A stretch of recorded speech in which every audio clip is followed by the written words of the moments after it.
בן רונית, ויחד עם כל חולי ישראל. גם חווה אסתר בת הייתה. חווה אסתר בת הייתה. On est הרפואה שלמה דן בן חווה. דן בן חווה. יוסף בן אברהם. ויוסף בן אברהם. On est הרב יונתן בן שרה. יוחנן. יוחנן. On est à la page, bon, on est au commencement, Shivat Yamim Kodem Yom Kippourim. On est à peu près 6-7 lignes d'en bas de la page. Ah ouais?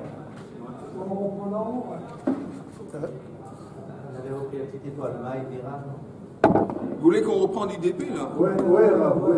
Moi je pense oui. Depuis la Mishnah? Ok. On a le début. Là, on a pu Assouli, là, il est avec nous aujourd'hui. Il est avec nous aujourd'hui. Ok, c'est un grand honneur.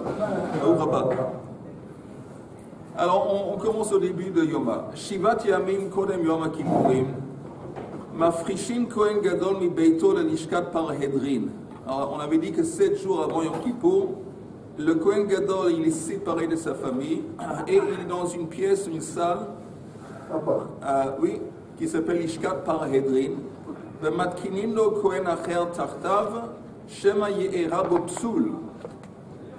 On lui prépare un Kohen en tant que remplaçant dans le cas où il y a un problème. Quel genre de problème? Rachid dit peut-être qu'il va avoir une émission nocturne, Baal Keri, et si c'est le cas, c'est un problème vis-à-vis de la Boda. Rabbi Yehuda Omer, Af Isha Acheret Matkinilo, Shema Tamut Ishto. Rabbi Yehuda dit pas seulement en remplaçant pour lui, en remplaçant pour sa femme. Pourquoi? Shene Emar, Vechiper Be'ado ou Be'ad Beito. C'est écrit dans la Torah que Kohen Gadol est censé, à travers la Boda de Yom Kippur, l'échapper, expier pour lui-même et aussi pour sa maison. Et sa maison, c'est quoi? C'est sa femme. Ses enfants alors? Oui, mais surtout sa femme. Alors, on voit que si la Torah précise qu'il fait une kapara pour lui et sa femme, il a besoin d'une femme. Donc, selon Rabbi Yehuda, on lui prépare une femme en place. On n'a pas peur qu'il pense à cette nouvelle femme. Il ne sait même pas qui c'est. Mais Il ne sait même pas qui c'est. Ah, on lui prépare quelqu'un qui ne sait même pas qui c'est. Après, maximum après, il se divorce, tu sais, c'est pas un problème. V'chiper ba'ado ba'ad beito. Beito zo ishto. Amru lo, im ken ein ladavar sof. Si c'est comme ça que tu veux même trouver un remplaçant pour sa femme, on va pas arriver, tu vas trouver un remplaçant pour le remplaçant. C'est écrit là-bas, dans un autre contexte, dans le contexte de brûler la vache rousse, la paradouma. Shivat Yamim Kodem Sreifat Apara, Ayum Afrishin Kohen Asoref et Apara mi Beito, Lelishka, Shal Pnei Habira, Safona Mizracha.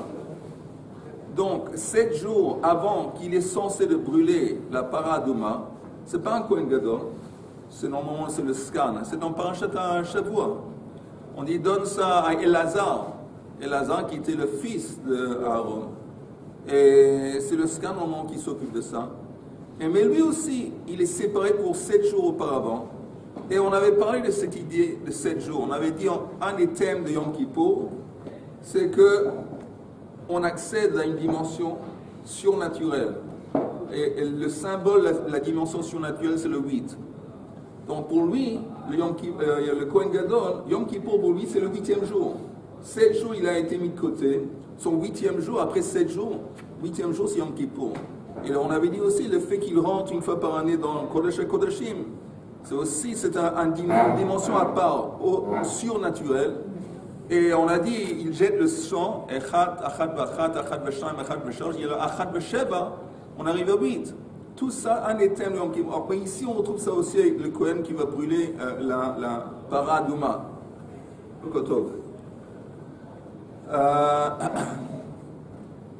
Maintenant, on mettait ce monsieur, ce Kohen, dans une salle qui était Shalpnei Abirat Safona Mizracha.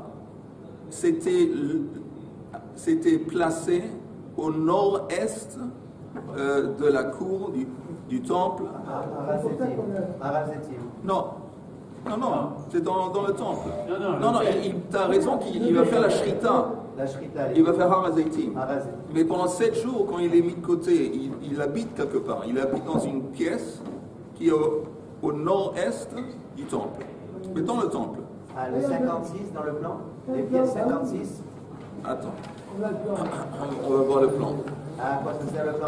On le voit pas. Il reste une copie du plan, Roger. Le chochet. Bon, je vais les faire. Le chochet. Le Je chochet. pas ton cours, moi j'ai. Ouais, je prends, faites pas tellement. Attends, avant d'oublier, les Unishmat, Rachel, Bat Esther. Ah, c'est le numéro 22. Vous voyez dans votre truc le numéro 22. Numéro 22.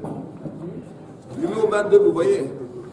Ça, c'est la salle dans laquelle on le mettait. Celui qui est en train de le faire encore une fois, qui va faire le paradouma. 22. En bas, en haut à gauche. En haut, tout en haut. Ah, tout en haut. Ouais, ben dis donc, c'est tellement petit, hein. Et regardez le numéro 24. Le numéro 24, c'est où on mettait le Kohen Gadol avant qu'il faisait Yom Kippour. Donc 24, c'est la salle où il était avant Yom Kippour, le Kohen Gadol. 22, c'est pour le Kohen qui s'occupait de brûler la paradouma. Tous les deux, ils étaient mis de côté dans une chambre en 7 jours. Oui. Pièce 56 là. C'est des chambres. À côté, qu'est-ce qu'il y avait dans toutes ces chambres-là? Ça fait la réunion. 56 bien à côté du collège Kodeshim. Je sais pas. Je reviens à la Gemara. Je sais pas. On continue. La shrita, ça se fait Harazaitim. par un Kohen. Non, pas le même. Un Kohen Gadol. Oui, non, encore une fois. Celui qui s'occupe de la paradouma, c'est pas le Kohen Gadol. Normalement, c'est l'assistant, c'est le scan. C'est celui qui le garde. Oui, mais celui-là, celui qui s'occupe de ça, 7 jours auparavant, il est isolé dans cette chambre à numéro 22. Ok. Si, et les chochettes. Ah oui. Et les chochettes, C'est lui le chouchet, c'est lui qui fait Il le est en même chouchet. temps hébreu, les chochettes hébreux. Oui, Mais c'est pas le Kohen Gadol. c'est pas le Kohen Gadol. Le Kohen Gadol, c'est pour Yom Kippour. Ils sont pas de quelque chose d'autre. Oui. Ah, personne n'a dit qu'il ne peut pas sortir de temps en temps, fumer une cigarette ou respirer un petit peu d'air. Fumer une cigarette. Il est là-bas pour qu'on. Ok, on continue. Alors, je répète encore une fois au début de la Gemara. Tanan hatem shivat yamin kodem srifat hapara hayu mafrishin kohen asoref et hapara mibeito lelishka shal pnei habira tzafon hamizracha velishkat beit even hayta nikret. Cette salle s'appelait la salle de Even, la salle de Pierre. 24. Non, c'est 22. Velama nikra shma lishkat beit Even. Pourquoi on appelait ça la salle de Pierre? Shekol maasea bichlei glalim, bichlei avanim ou bichlei adama. Parce que tous les ustensiles qui se trouvent dans cette pièce étaient faits ou de pierre, ou de terre, ou de bosse, qu'on dit la bouse, la vache. Mais quelle est la chose en commun entre ces choses? C'est des choses qui sont insensibles à la Touma. Ça ne reçoit pas la Touma. Maïtama, alors la Gemara demande pourquoi en fin de compte, cette pièce, Beit Even, on y met uniquement des ustensiles de pierre, de terre. Pourquoi? Kevan detful yom kasher bepara. Comme quelqu'un, vous entendez quelqu'un qui est quelqu'un normalement qui est tamé pour une période de 7 jours. De 7 jours. Normalement, il va au mikveh l'après-midi du 7e jour.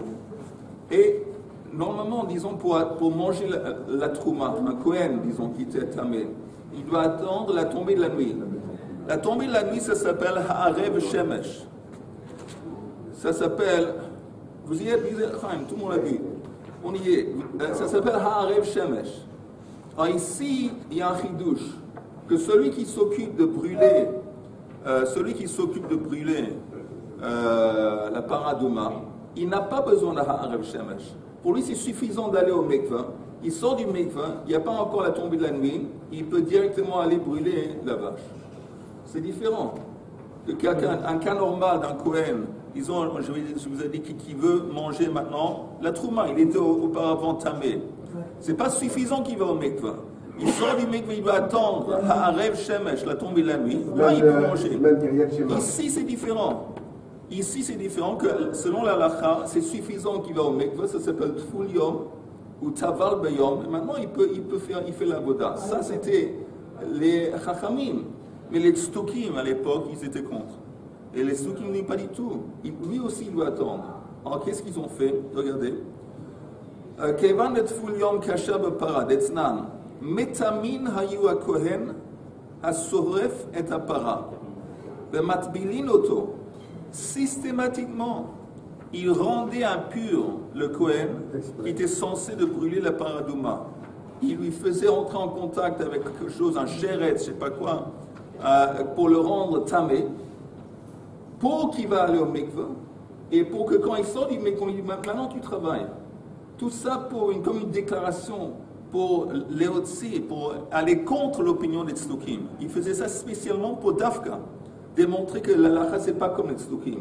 Donc il le rendait impur, il le forçait d'aller au mikvah, et quand il est sorti du mikvah, il a abordé tout de suite la srifa, brûler la vache rousse. Et il redevient impur à ce moment-là. Et après, encore une fois, il devait aller au mikvah. Finalement, quand il attendait la nuit, la nuit c'était pour manger. C'était La trouma. Oui. Or là, ça n'a rien à voir. Exactement.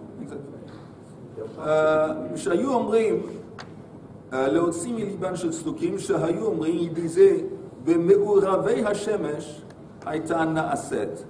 Eux, ils disaient que la paradouma est faite uniquement par quelqu'un qui a attendu, qui a éprouvé, qui a subi la tombée de la nuit. Takinu la Rabbanan, mais donc en attendant, qu'est-ce qu'ils ont fait? Takinu la Rabbanan, klei glalim, klei avanim, ou klei adama, de l'olikabutuma, qui est heichi de l'olitzalzelu ba. Comme ils ont fait ce Kohen, ils l'ont rendu impur, il est allé au mikvah. Ils ont dit qu'il n'a pas besoin d'attendre la tombée de la nuit. Les sages ont eu peur que les gens risquent de prendre la paradouma à la légère. On voit, il n'a même pas besoin d'attendre la tombée de la nuit. C'est pas l'honora, c'est pas tellement sévère cette histoire de touma et de paradouma. Pour faire le contrepoids, pour éviter ces conclusions, ils ont fait en sorte que tous les ustensiles qui étaient dans la pièce où se trouvait pendant une semaine le Kohen qui s'occupait de brûler, tous les ustensiles étaient faits de matériel qui était insensible à la touma, de pierre, de terre. Tout ça, c'était comme, encore une fois, démontrer, non, c'est important. Il faut faire attention à la touma, en dépit du fait que celui-là, ce Kohen, il n'a pas besoin d'attendre la tombée de la nuit. Vous dites que les ustensiles de terre, oui, ne reçoivent pas la touma. L'argile, oui. Pourtant, l'argile, c'est de la terre. C'est de la terre, mais c'est de la terre qui a été mise dans le four. Et une fois que ça a été... Ici, on ne parle même pas de quelque chose qui a été séché au soleil. Donc, c'est fait de terre qui est devenue dure. Et ça, c'est différent que de l'argile. L'argile, c'est quelque chose qui a été préparé tout de même dans le four, et c'est différent. Et ça reçoit la touma. Plus extérieur. Selon les clés, seulement de l'intérieur. Ça reçoit la touma seulement de l'intérieur. Ok. Alors on continue. Alors, Kevan de Khatati. Maintenant, la Gemara demande Maïshna Tsafona Mizracha. Pourquoi la pièce dans laquelle on mettait le Kohen, dans laquelle il vivait une semaine, pourquoi c'était justement au nord-est? Kevan de Khatat hi, comme la paradouma c'est une Khatat. Ve Khatat Teuna Tsafona. L'endroit dans lequel on égorge, on fait la shrita d'un Khatat, c'est au nord du Misber. Alors si vous regardez encore une fois votre croquis, alors regardez, vous voyez dans la grande cour à droite, il y a comme on voit Tzadik, on voit Tsafon, Mizrach, Ma'arab. Vous voyez?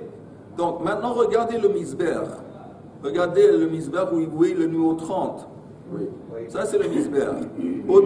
Avant le Misber, où on voit l'espace où il y a le numéro 33, Oui. ça c'est l'endroit, ça c'est le nord. Ça c'est le nord, et c'est l'endroit où on faisait la shrita de presque tous les corbanotes, c'était là-bas. Et ça c'est numéro 33, ça c'est le nord.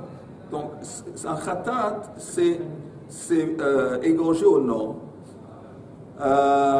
Ktiv, et pas seulement ça, Urtiv ba el nochach pnei ohel moed, que le Kohen qui s'occupe de brûler la para Adouma, il doit être en face de nochach pnei ohel moed. Comment on dit pnei? La face de ohel moed. La face, c'est quoi la face? C'est l'entrée. Parce que si vous regardez encore une fois le croquis, l'entrée principale, quand on rentre dans le temple, c'est à l'est. Et en face de l'est, à la fin, il y a le Kodesh Kodashim. Oui. Encore le Kohen qui se trouve à Har HaZeitim, sur le mont des Oliviers, en train de faire la shrita et de brûler Paradouma, c'est écrit dans la Torah que quand il jette le sang, son visage doit être en face de l'entrée du Beit HaMikdash. Alors ça c'est l'est. Donc comme il y a ces deux éléments importants vis-à-vis des directions, qu'en tant que khatat, le khatat c'est au nord. Normalement le khatat c'est le nord de où? C'est dans le temple. Paradouma c'est pas dans le temple, c'est Har HaZeitim, mais c'est tout de même un khatat, c'est au nord. Non, Et quand il asperge le sang, il doit être en face de l'est. Alors c'est pour ça qu'on lui a mis dans une pièce qui est au nord-est. Simplement une pièce qui est à nord-est pour lui rappeler, c'est un rappel. Il va savoir que ces deux choses sont importantes, l'idée du nord et l'idée de l'est. Attends, le Har HaZeitim, il est à l'est. L'entrée de Har HaZeitim, l'entrée principale, le char, la principale, il y a d'autres charim, mais c'est à l'est. C'est ce qui est fermé maintenant. Mais donc il regarde vers l'ouest, alors s'il regarde vers le temple. Ben, écoute, quand il regarde l'est, il regarde aussi l'ouest. Parce que c'est la même direction. Si tu es à l'est, Oui. tu regardes plus à l'est ou du côté de l'ouest. Et on regarde du côté de l'ouest. Il regarde du côté de l'ouest. D'accord, ça j'ai tout compris. Mais l'entrée dans le temple, Elle se fait du char Mizrach. elle s'appelle Shara et Mizrach. D'accord. Le 5. Ah, ok. On continue. C'est le 5. À cause de ça, Takilu la Rabbanan, Lishkat Safon Mizracha. Qui est écrit pour que de l'Ehevela Hekera, pour qu'il va se rappeler. Tout ça, c'est un rappel. Maintenant, on demande en parenthèse, Maï Bira, le nom Bira, parce que c'est écrit que ce Kohen, on le mettait dans une pièce, chez Al-Pnei HaBira, qui se trouvait sur la face, je ne sais pas comment, sur Pnei HaBira. C'est quoi Bira? Amar Rabba Bar Bar Chan, Amar Rabbi Yochanan, Makom, Haya Bahar HaBayit. C'est un endroit dans Har HaBayit, de Bira Shmo, et ça s'appelait Bira. Et Reish Lakish Amar Kol HaMikdash Kulo, Karui Bira. Il dit non, pas du tout. L'ensemble du temple s'appelle Bira. Shneemar, c'est une citation c'est David dans Shmuel, Beth qui parle. Il dit Habira asher hachinoti. C'est le temple que j'ai préparé. Que quand on sait que David Amelech, lui, il a acquis l'endroit où le temple a été. Il a dit Habira. Donc c'est le temple lui-même. Ok. Maintenant la Gemara demande Mana Hanimile. D'où est-ce qu'on apprend cette idée que le Kohen Gadol pour 7 jours est séparé? D'où est-ce qu'on apprend? Mana Hanimile. Yom Kippour. Hein? C'est pas écrit dans la Torah 7 jours qu'il est mis de côté. On le prépare 7 jours. Dans la Torah, c'est Il est pas mis de écrit. côté. Mais c'est pas écrit dans la Torah. Alors justement, la Gemara demande d'où est-ce qu'on apprend? D'où est-ce qu'on apprend que le Kohen Gadol avant Yom Kippour, il est mis de côté? Bon, on vient de voir pas seulement le Kohen Gadol avant Yom Kippour, même le Kohen qui s'occupe par Adouma 7 jours aussi. D'où est-ce qu'on apprend? Dans le Moussaf de Yom Kippour, c'est marqué tout le Tahir. Oui, mais ça c'est la prière qui a été rédigée par les sages. Dans le Tahir, comment on le sort, comment Absolument, absolument, tu as raison. Donc on peut apprendre de là. Non, parce que ça, c'est des mots qui ont été écrits par les gens, disons Anshe Knesset Agdola. C'est les gens plus tard qui ont écrit le texte de la Mida, de Moussaf. Mais nous, on veut savoir à la source D'où est-ce qu'on apprend cette obligation de se séparer 7 jours auparavant? Amar Rabbi Manumei, Bar Chilka, Amar Rabbi Mechasya Bar Idi, Amar Rabbi Yochanan, Amar Kra. Ka'asher asa bayom hazeh, Tziva Hashem la'asot lechaper alechem. Ce verset vient de où? Ça vient de l'inauguration du Mishkan. Quand il y a eu dans le désert l'inauguration du Mishkan, alors justement Aaron et ses fils ont été isolés 7 jours. Et le 8e jour pour eux, c'était Hakamat, Chanoukat HaMizbeach. Le 8e jour pour eux, c'était quand ils ont inauguré. Là, ça c'est la source. Mais alors justement, il y a un verset qui dit, où est-ce qu'il c'est? Attendez une seconde. Ok, mais ce verset Ka'asher asa, il vient après. J'aimerais bien voir le verset qui vient avant. Vaïkra, attends une seconde. Moi, je ne l'ai pas devant moi, ça fait rien. Alors, c'est écrit de la même façon qu'il a fait Ka'asher asa bayom hazeh, ce jour-là, Tziva Hashem la'asot, Akadosh Baruch Hu a ordonné de faire pour l'échaper alechem, pour expier pour vous. De la même façon que quoi? Que Aaron et ses fils ont été séparés avant l'inauguration du Mizbeach. Alors, vous allez faire plus tard l'échaper alechem. Alors, la Gemara dit la asot, maintenant elle aborde le verset du drasha, la asot eilu ma'asei para. Le mot la asot, ça fait allusion à l'acte de brûler, de préparer la paradouma. L'échaper eilu ma'asei yom kippurim, ça fait allusion à Yom Kippour. Alors, la Gemara dit bishlam, je comprends. Kuleikra, tout ce verset, para lomitukam. On ne peut pas dire que ce verset parle uniquement de paradouma. Pourquoi? Dans le verset, on retrouve le mot lechaper. Lechaper active. Para, lav bat kapara hi. Le but de la para, c'est pas kapara. C'est purifié. C'est purifié, c'est uniquement purifié. Il n'y a pas d'élément de lechaper dans la paradouma. Et comme ce verset dit lechaper, on c'est sûr qu'on parle d'autre chose que la para adouma. Les rapés actifs. Para lav bat kaparahi. Ela ema kuleikra beyom kippourim. En disant que tout ce verset en fin de compte fait allusion uniquement à Yom Kippour. C'est uniquement dans Yom Kippour qu'il y a cette idée qu'on doit séparer le Kohen 7 jours auparavant avant qu'il va faire le service de Yom Kippour. Il n'y a pas une analogie entre les rapers et les taïrs? Non, c'est deux choses différentes. C'est quoi pour les rapers, on est obligé de les taïr. On ne peut pas les rapers les taïr. Quelqu'un qui veut se purifier, oui. est obligé de se purifier d'abord. Avant d'attaquer la tefila, on a vu ce matin, il faut se laver les mains. Oui. Donc les taïrs, les rapers. Ok, alors tu viens toi-même l'expliquer. Que les taïrs, c'est la première étape. Il faut d'abord se purifier. Après, on peut accéder à la kapara. Mais tu viens toi-même d'expliquer ces deux étapes différentes, ces deux choses différentes. C'est pas la même chose. Non, mais je veux dire, c'est la suite. C'est la suite, mais c'est néanmoins, c'est deux choses différentes. La paradouma, elle vient les taïrs. Et pourquoi faire? Pour les taïrs? Non. Parce que je vais te dire pourquoi. Disons, c'est possible. Pourquoi on se purifie? C'est pour On se purifie parce que, par exemple, on n'a pas le droit de rentrer dans le temple dans un état impur. Et si quelqu'un a touché par erreur, il entre en contact avec un mort, alors il n'a pas peut-être fait des avonotes. Ce n'est pas quelqu'un qui a besoin de kapara. Kapara, c'est quoi? Dans le contexte de avonotes, on veut te nettoyer tes fautes. Mais des fois, on le fait sans même se rendre compte. Oui.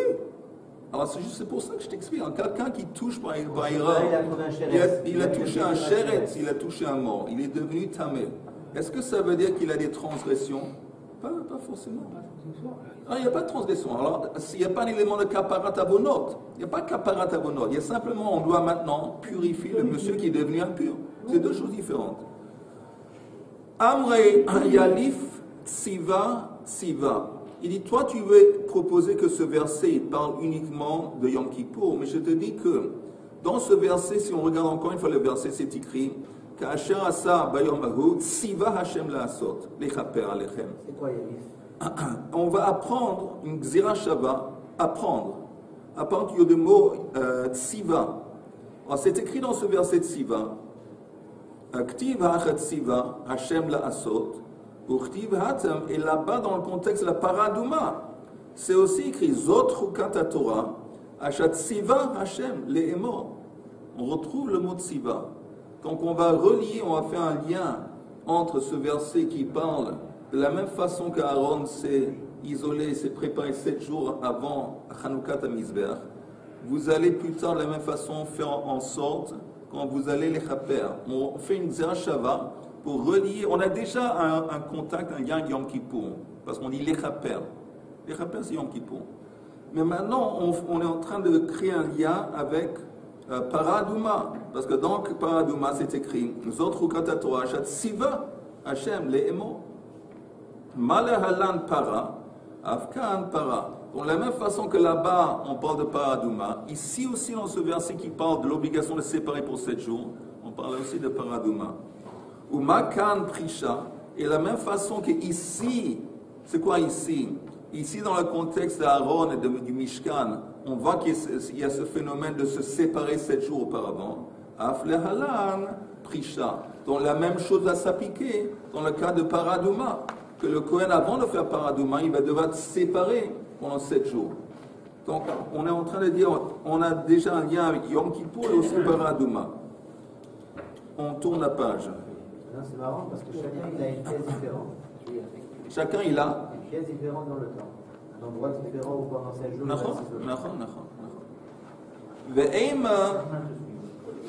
Alors la Gemara essaie de contester ce limoud en haut de la page suivante.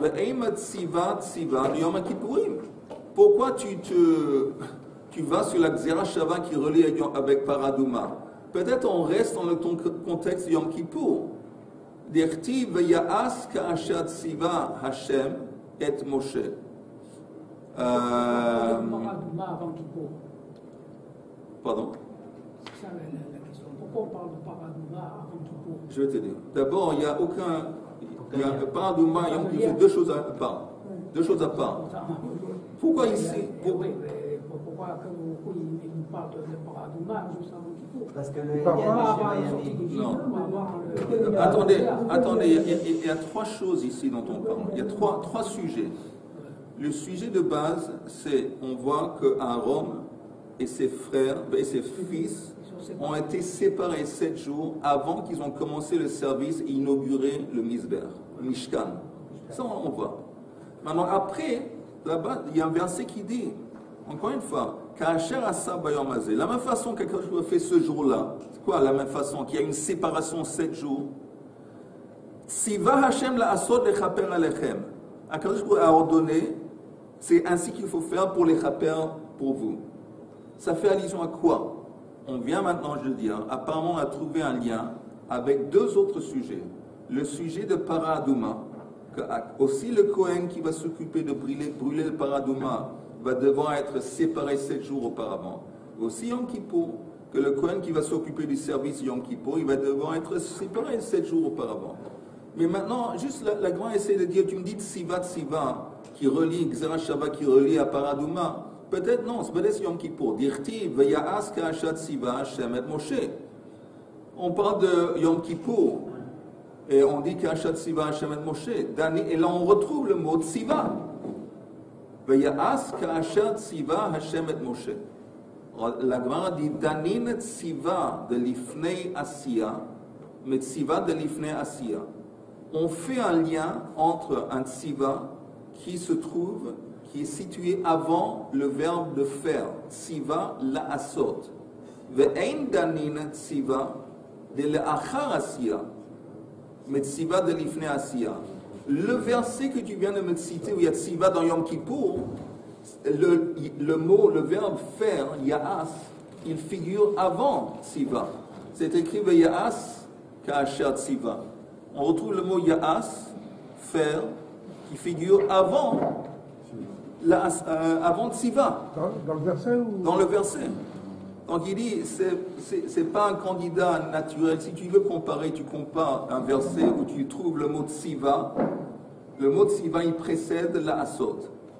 Alors ça, c'est dans le contexte du Mishkan avec Aaron. Et ça aussi, on retrouve ça dans où? En Paraduma. Mais ici, le verset que tu me cites de Yom Kippour, le mot Ya'as, la Asod, Ya'as, il arrive avant, il précède Tsiva. Donc, il ne peut pas prendre ça de là. Vous voyez? Tout le monde a vu, tout le monde a compris. Mais Ya'as, il précède quoi? Ya'as, il précède le mot Tsiva. Ya'as, c'est faire, la Asod. Il précède Tsiva. Alors que Donc, dans les autres deux versets, c'est Afour Tsiva la Asod, ou Tsiva les morts. C'est pas pareil. Les morts et la saute. Non, mais ici, la Gemara met en relief l'ordre entre Tsiva et la Asod. D'accord, mais y a pas, dans le cas de pareil, il n'y a pas de la saute. Attendez une À seconde. la limite, même, à partir du moment où on parle de la rasote, qu'est-ce qu'on va faire avec Siva? De toute façon, on fait. Attends, on revient, on cherche dans le pasuk. Kacher asa bayom azeh, tziva Hashem la asot, lechaper alechem. Tziva Hashem. C'est après Asa. Après le deuxième pasuk. Mais Yuda est en train de dire les morts. Il dit que c'est différent parce que dans le verset des choses, il n'y a pas de Tsiva, il y a les morts. Non, il y a Tsiva, mais il n'y a pas la saute. Oui, ce que j'ai dit. Alors, il y a Tsiva qui précède, au lieu que Tsiva précède la Asot, ça précède les morts. Oui. Mais c'est écrit les morts dans le verset. Les morts d'Aber El, Veikru. Il y a parler, il y a faire. C'est vrai qu'on ne retrouve pas le mot la Asot, mais il y a, encore une fois, le commandement. Le mot le commandement, il apparaît. Après, on voit, et tu dois parler, et ils doivent agir. Ils doivent agir. Mais le mot, la saute, il n'apparaît pas. Tout ça, c'est des questions, on discute sur les mots précisément. Tsiva, la saute, quel est l'ordre par rapport à l'autre. Et dans le cas de pareil, il n'y a pas de. Il n'y a pas le mot la saute, mais encore une fois, j'essaie de te répondre. J'ai compris que c'est vrai que maintenant, encore une fois, ce que nous on met en relief, c'est le mot Tsiva. Alors, quand on dit tout le monde, il y a Tsiva, il y a un Tsiva dans Yom Kippour, il y a un Tsiva aussi dans le contexte. Alors, ça va, non, parce que c'est différent, parce que dans le contexte du Mishkan et dans le contexte de Paraduma, le Tsiva, il vient avant l'action. Ici, dans Yom Kippour, tu m'apprends un Tsiva, mais l'action, elle vient avant le Tsiva. Donc c'est différent, c'est tout ce qu'elle dit. Tu veux pas, c'est pas un bon limoud. On continue. Vein danin Tsiva de la Chasia, mais Tsiva de l'Ifnasia. Ve'ema, je dis, tu sais quoi, je vais te dire quelque chose d'autre. Prends le Tsiva, encore une fois, vous savez tout le monde ce que ça veut dire, une Gzera Shava. Richard, tu sais ce que ça veut dire une Gzera Shava? C'est un mot. L'analogie. Un mot qui ressemble à un autre mot d'un autre verset. Le même mot. Le même mot. Et alors qu'est-ce qu'on fait? Il y a un mot dans un contexte, dans un verset, on n'est pas absolument sûr du sens de ce mot. On voit que le même mot dans un autre verset, il a tel et tel sens. On fait dans la même façon que cette règle s'applique, ou ce sens s'applique à ce mot là-bas, il s'applique aussi ici. Donc on est en train de dire la même chose que dans le Tsiva. Ici on voit qu'il y a ce concept de une séparation de 7 jours auparavant. Quand tu retrouves le mot Tsiva quelque part d'autre, ça laissera entendre encore une fois qu'il faut se séparer 7 jours auparavant. Parce que Tsiva. On vient de rejeter la comparaison à Yom Kippour, parce que dire que le verset s'occupe entièrement de Yom Kippour, non. On a déjà le mot Lechaper, Tsiva Hashem Lechaper, ça c'est suffisant pour inclure Yom Kippour. On a essayé de dire que le verset s'occupe uniquement de Yom Kippour. La Gemara dit non. Mais maintenant on fait une autre proposition. Tsiva de Korbanot. Peut-être le Tsiva, il est lié aux offrandes. C'est quoi aux offrandes? On propose que chaque fois qu'un Kohen doit faire la shrita d'un korban dans le temple, il doit se séparer 7 jours. Peut-être. Parce que si d'Irtiv, Beyom Tsavoto et Bnei Israël. Asher Tsiva Hashem et Moshe Behar Sinai, Beyom Tsavoto et Bnei Israël akriv et korbanehem la demain b'midbar Sinai. Alors là aussi on retrouve le mot Tsiva. En plus, là-bas, c'est le Tsiva, il précède l'acte, la crive. Okay? Alors peut-être on va dire que la séparation, ça doit se faire pour n'importe quel Kohen avant qu'il va faire un korban. Pour n'importe quel corban. N'importe quel corban. Et n'importe quel Kohen. Alors la Gemara dit Danin Tsiva Metsiva, Vein Danin Tsiva, pardon, Vein Danin Savoto Metsiva. Il dit non, parce que dans le verset qui parle des korbanot, c'est pas écrit Tsiva, c'est écrit Savoto. Il l'a ordonné. C'est pas le même mot. Une Xira Shava, ça doit être le même mot. Et déjà quand on retrouve Savoto, c'est pas Tsiva. Mais il dit, mais attendons, quelle est la différence entre le cas qui va venir?